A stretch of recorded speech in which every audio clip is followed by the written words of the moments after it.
Hey everybody, how you all doing? And I'm back here with yet another holiday review. And of course, again, my voice is still cracking. I'm just gonna cut to the chase here. Let's just plow right through it. So today, I'm reviewing the Jonas Brothers movie, and I'm gonna say this right now. This is definitely not the best. I'm gonna say this right now. I'm sorry, okay? I know I'm probably gonna get hate from some Jonas Brothers fans, but I mean, what do you expect? Okay, it's been 20 years since they were on the air, since they had their show, and of course, here's the thing: they're no longer those teen heartthrobs. They're grown up. They're our age now, and like, what do you expect them to do? It's like, yeah. I mean, like, were they trying to capture the magic? Were they trying? To me, watching this felt more like it felt like in the vein like a big time rush or something. But the whole crux of the story, it's nothing original. It's essentially the boys are trying to get home to celebrate Christmas, and of course, it's essentially in our case of Murphy's Law. The worst thing can happen would happen. So essentially, it's essentially just planes, trains, and automobiles, but with the Jonas Brothers. Instead of traveling to Wichita or the Midwest, it's essentially them going from London to part of Europe. And by part of Europe, really not much of Europe. In Europe, they just go to Amsterdam and Germany. I'm like, that's it. I'm like, that's pretty much it for the whole world tour. But yeah, that's just saying something. But man, like there were times that I was trying to figure out like why. I'm like, why are we meant to laugh? But man, I mean, there was moments that kind of felt like, okay, this felt better, but man, things just fell flat. Like, also, do we all have selective memory? It's like this movie just completely omits Joe Jonas's marriage to Sophie Turner. I mean, they acknowledge like Nick's wife Priyanka, who I remember from Quantico and Bollywood and all that stuff, and of course, Kevin's wife as well. So it's kind of cool that they acknowledge that, and that's pretty good. But everything else about it I feel like just doesn't work. But here's the thing. I won't admit this. Nick can act. Joe cannot. Kevin cannot. I'm sorry.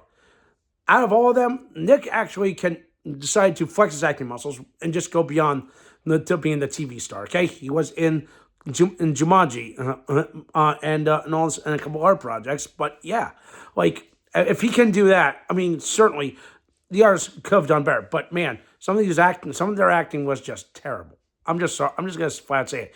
But outside of them, the two people that actually stole the show was Billy Lord. Yes, Carrie Fisher's daughter was in this. She plays the Jonas Brothers travel agent she's trying. Her dam is trying to get them home.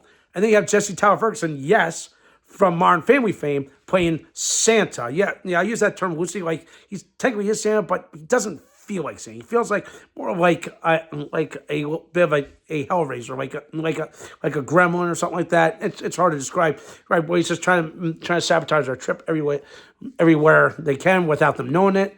But ultimately, I think his whole point was to try to get them to acknowledge, hey, we shouldn't be splitting up, or we shouldn't be spending holidays separate. We should spend together, kind of thing. Again, that's the whole moral of this. Being together, family is everything, and just it's that time honored tradition. Again, nothing new with any kind of Christmas movie. Again, just because you slapped the Jonas Brothers in it, I mean, would you get something special? Probably not. Unfortunately, I hate to say that. Okay, hate to get some hate from some of the Jonas Brothers fans, but man, this was not good. I mean, what made it better is if they just got rid of some of our stupid nonsense and just made this feel like an actual genuine like road trip kind of fit movie. Instead, they kind of Disney-fied it with some shit that you would ever expect, including some numbers which.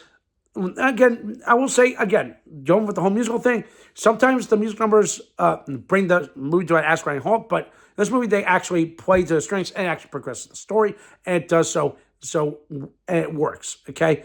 Some degree, but sometimes it doesn't. But yeah.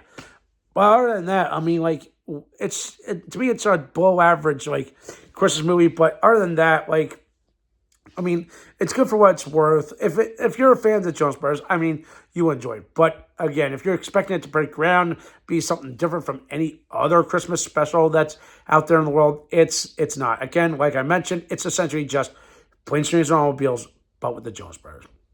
That's all I'm going to say. Okay? So with that in mind, I hate to say this, I'm going to give this Jonas Brothers Christmas movie, I'm going to give it a 4.5 out of 10. Again, and the only reason why I'm giving it that is because of those two aforementioned names. Again, when you have those names attached to this project, and then of course doing some other stupid shit like some kind of faulty romance between Joe and this other girl that he said he hasn't seen since high school. Again, like, it doesn't work. But when you give some of the comedic work to some people that can actually act and actually go with some comedy, it works. Billy Ward definitely stole the show, and the same thing with Jesse Tyler Ferguson. Okay, again, take your pick if you want to watch it. And there's a funny line that Jesse Tyler Ferguson says at the end where I go, I see what you did there. You know, trying to reunite the Gallagher brothers is not going to happen because they hate each other. But anyway, besides that, give it a watch if you want to. It's available on Disney Plus. All right. So that does it for today. Thumbs up the video, subscribe to my channel. Stay tuned for some more awesome, exciting content. And if I don't get to any future things before the Christmas, enjoy your Christmas, everybody.